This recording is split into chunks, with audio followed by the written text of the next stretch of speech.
Hi, on behalf of myself, Jed Norwood, Forex Strategy Secrets, and the Global Stealth Network, I want to welcome you to this presentation.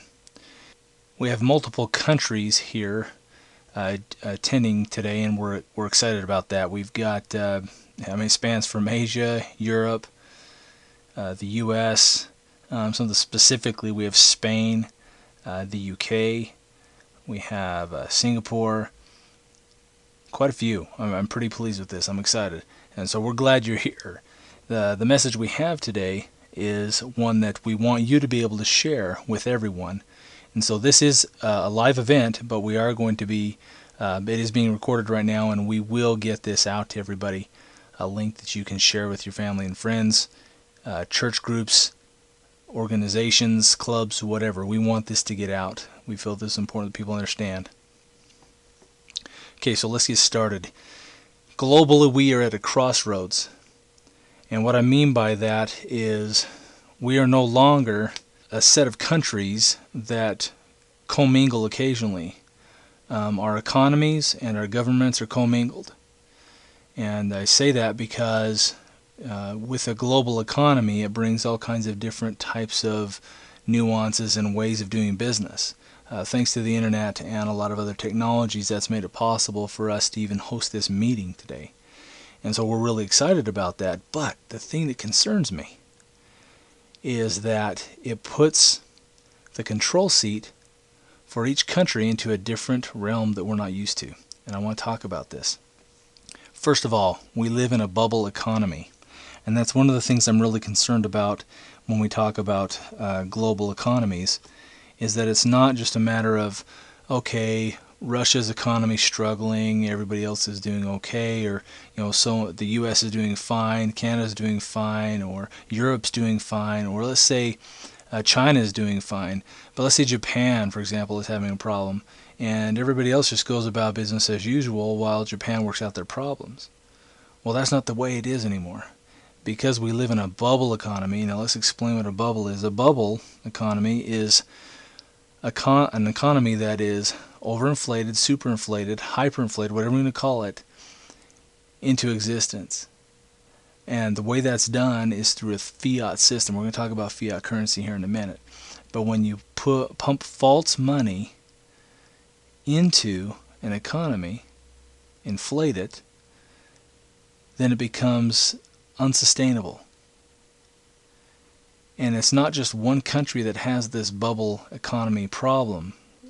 Every country has this bubble economy problem, but the thing that is most frightening is that all of our bubbles, because we commingle in our business and our affairs, and our currencies are so tapped together, and everything is happening on a digital level now.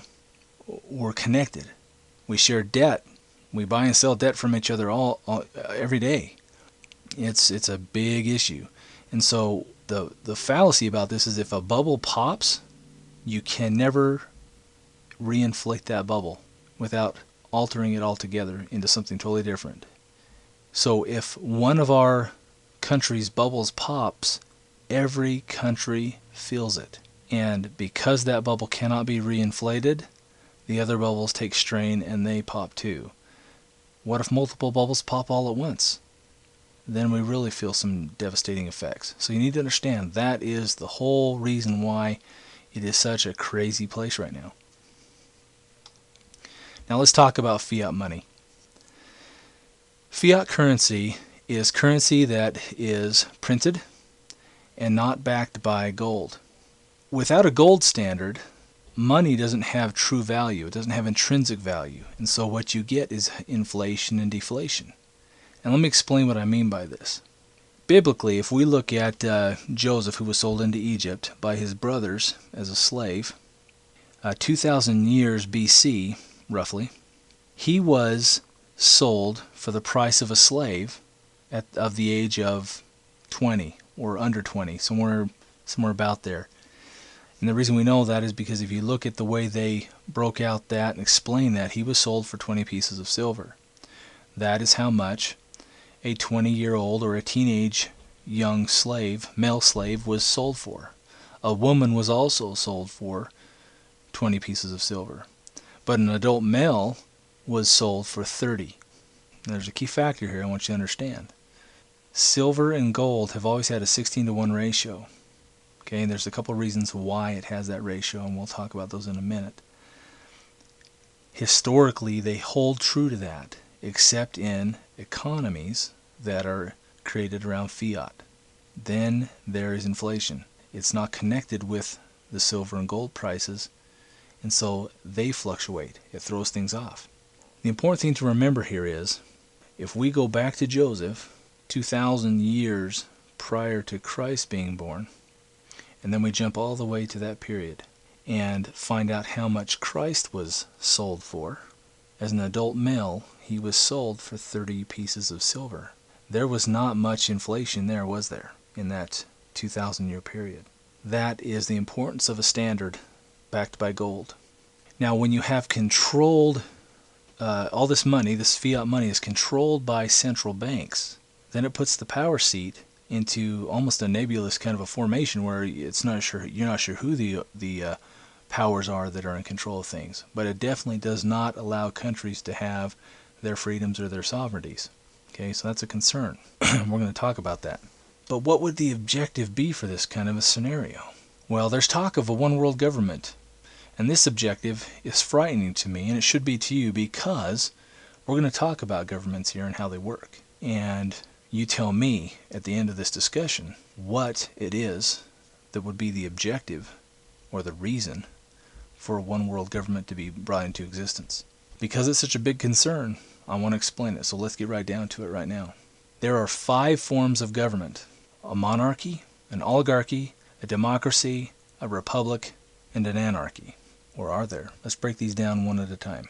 A monarchy is a group of people that put one of their members as a figurehead or up forefront as the appeared leader. This is seen in kingdoms, dictatorships, but the problem is they're still governed by a member of people, or a body of people.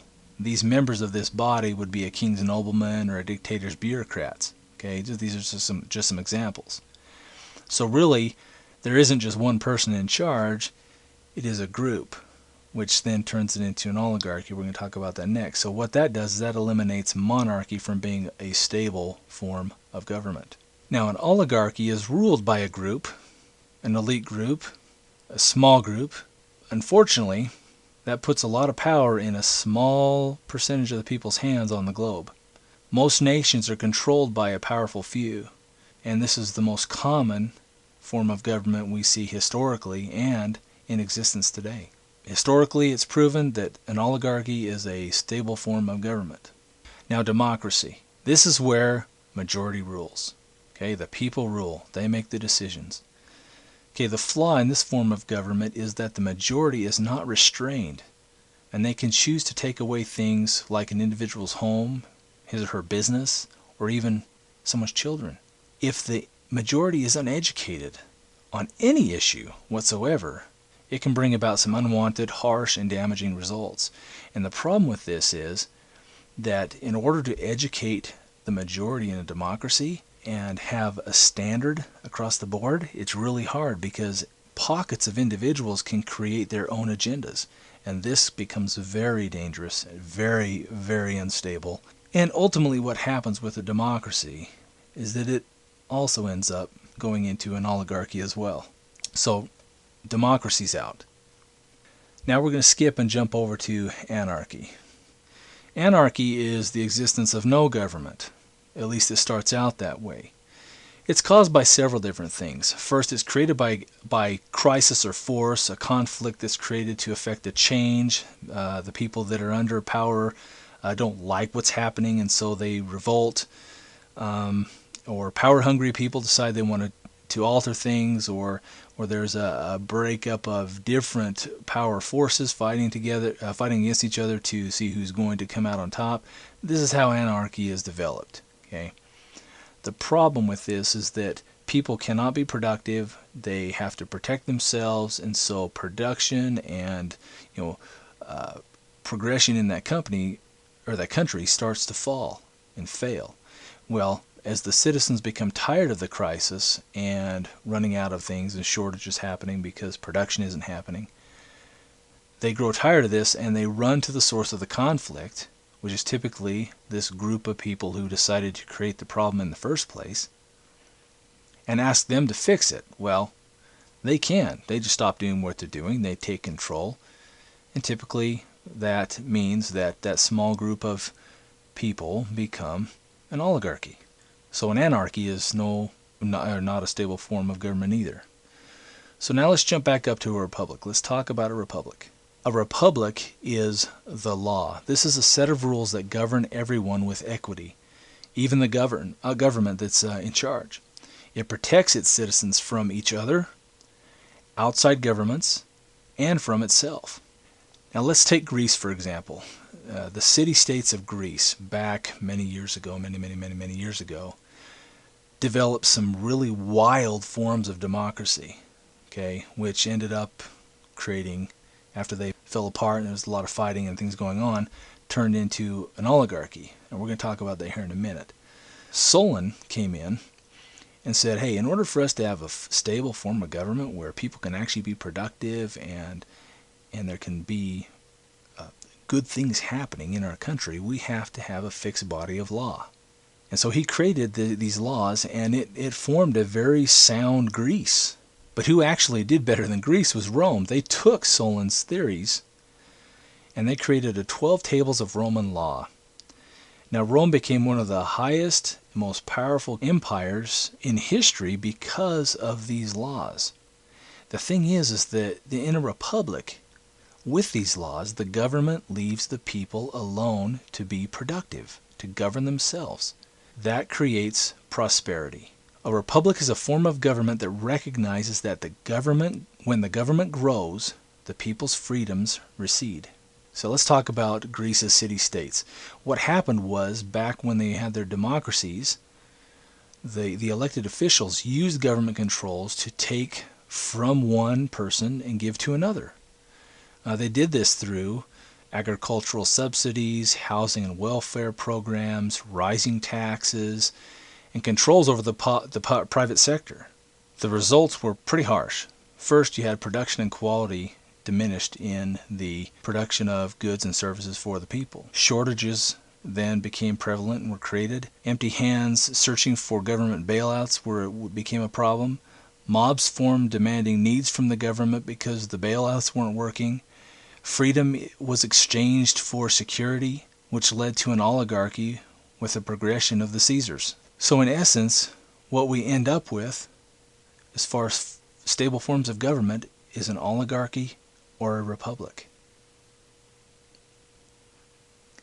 Now let's talk about economics and how this plays into everything. First of all, we need to set a foundation for what capital is, because there's some controversy as to what capital really is. But let's use this measuring stick for this example. You do your research and you find out if it holds true or not. Capital is the measure of production. Okay, so what is production?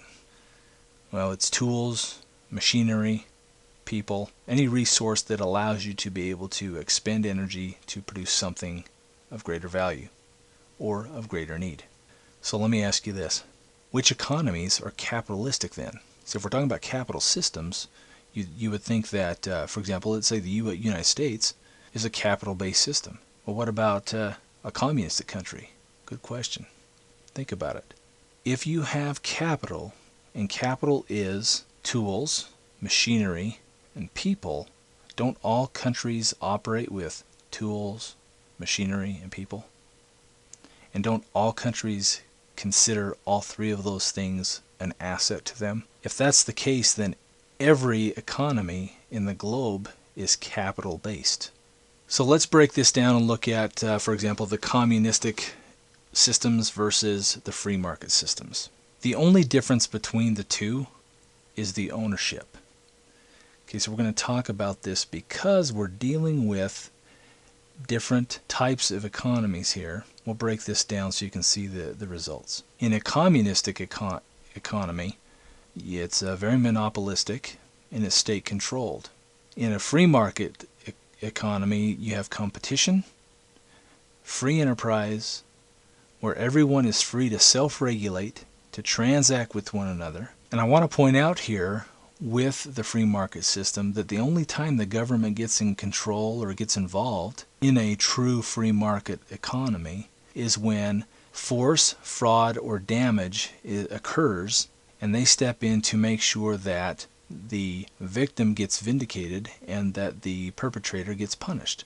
That's it. In a monopolistic situation, the ownership is private and state-owned, but the state is in control, or at least those who are in control of the state. In a competitive environment, it's privately owned and controlled privately as well. The results of each of these are monopolistic economies result in high prices and low quality, because if there's no competition, why try to improve?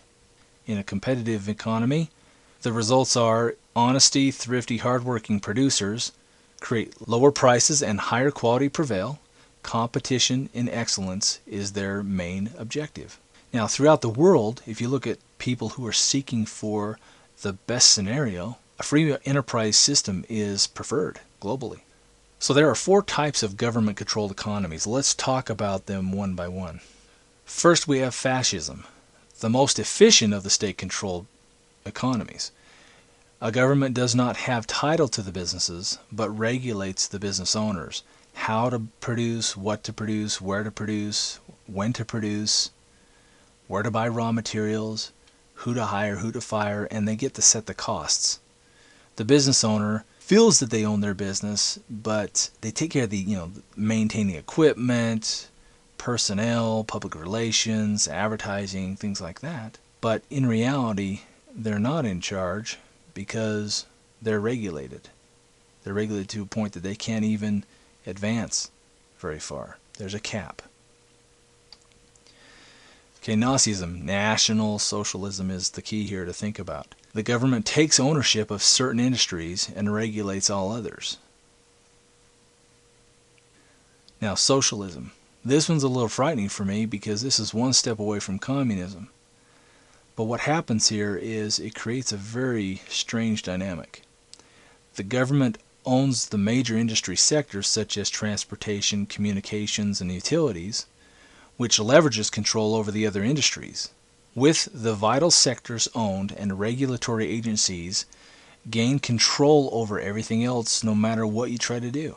Very subtle. Communism is the most honest of all the controlled economies. The government owns everything without pretense. Don't argue. Now, we've talked about the political side of things. We've talked about the economic side of things. Now we need to talk about the morality factor. In Proverbs 14:34, it talks about righteousness exalteth a nation. And John Adams said of the U.S. Constitution, our Constitution was made only for a moral and righteous people. It is wholly inadequate to the government of another. There are people across the globe today that believe liberty is license and morality is unimportant or irrelevant to politics or economics.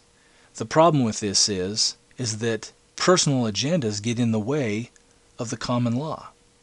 That creates a problem. Because if you can't look at your political views or your economic status and or behaviors with a moral guidance, then you are a risk to yourself and society.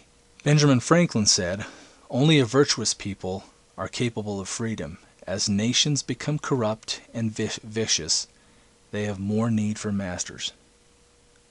I'd like to share with you my philosophy and what I'm trying to accomplish here and what I'm hoping that you will grasp onto and want to share with others. I'm calling for a season of prayer and fasting. But I want to share with you 3 examples of how this needs to be enacted by all of us today in our respective countries. Let's first talk about Elijah from the Bible. He faced boldly King Ahab and Queen Jezebel for the moral revision of the kingdom. They had altered what was supposed to be set and what was bringing prosperity and perverted it. And it caused serious downfalls, problems inside the communities themselves. And it tore the kingdom down. And Elijah warned him of this. Daniel was a hostage of Babylon. He had been hand-selected to be a personal protege of the king Nebuchadnezzar. Now he gave counsel to the king on the king's dreams. The king sought him out because of the spiritual abilities he had and was able to get moral direction. The kingdom prospered. Then, when King Darius took position, he also ruled under him, and King Darius made Daniel a ruler. Well, this made his fellow priests jealous, and so they devised a trap to remove prayer from the state, and tricked Darius into creating an environment where everyone had to pray a national prayer to him, and anyone caught praying to any other god would be put to death. Well, you know the rest of the story. This was all because of prayer, people. Today, in countries all around the world, and especially here in the U.S., being a concern for those of us who live here, prayer is under attack. Pastors are being under attack. There's propaganda going out right now to try to scare pastors and ministers into silencing any discussion of politics or prayer or bringing morality into the public workplace. They're silencing the words of men of God. This is wrong. This is the same thing that Daniel faced. Now, with Elijah and Daniel, I ask you, where would you stand if you were in their shoes? Because you are already in their shoes. Now let's talk about Esther. Sweet, sweet Esther. She was also a descendant of Jewish exiles, just like Daniel. She ends up winning a beauty contest, and she's crowned queen by King Xerxes. Now her cousin Mordecai learns of a plot to kill all Jews in the kingdom, and how Xerxes was tricked into understanding how this was supposed to be a good thing by, again, the oligarchy group underneath him. Mordecai asks her to intervene with the king on behalf of the Jews to expose her religion to him in peril of her own life, because if you remember, she was not supposed to approach the king. No one was, whether you're his wife or not. That was penalty of death if you did, without being summoned by him first. She knew this was the case, but she said to Mordecai, I will do this, even at the peril of my own life. And then she asks Mordecai to ask the people to fast and pray for her. And she was successful, and she fulfilled what she was supposed to do. Here's my plea to you. I believe that because of human nature, we always need a beginning and an end date. We do better that way. Now, I believe that even though we have an ending date on this particular request, I think that this should be an ongoing thing, but at least this gives us something to work for in a unified, specified amount of time. I urge everybody to continue further if they so choose to follow this invitation. But, starting from today until December 31st, 2012, I urge you to pray daily and have a fast for all nations and their leaders, for inspiration to see the right way to govern, for all religious leaders of all faiths, for courage to preach the truth from their stations, and for all moral and godly people of all faiths to have courage and strength to uphold those truths. So back to our original question. A one-world government, is it good or not? What problems would it cause? Well, I hope that you can see that with the two forms of governments that are stable, an oligarchy would lead us to a state-owned control of all of our liberties, including our morality. Now, republics or free marketplaces allows us as separate nations to thrive. So the forces that would affect change for a single governing system do not empower those seeking this type of a system. So we are in peril right now. The only one world government that would work would be the one that would be ran by the King of Kings himself. But until then, we need to remember our allegiance to him in faith and seek his help through these difficult times ahead. Thank you for attending today. I hope this was worth your time, that you felt the urgency of this message, and that you're willing to share it with others. Please send this link out to as many people as you know. Spread the word. And it does not have to stay within your own country. Send it to everybody and anybody, because this is a global crossroads. Thank you for coming, and God bless.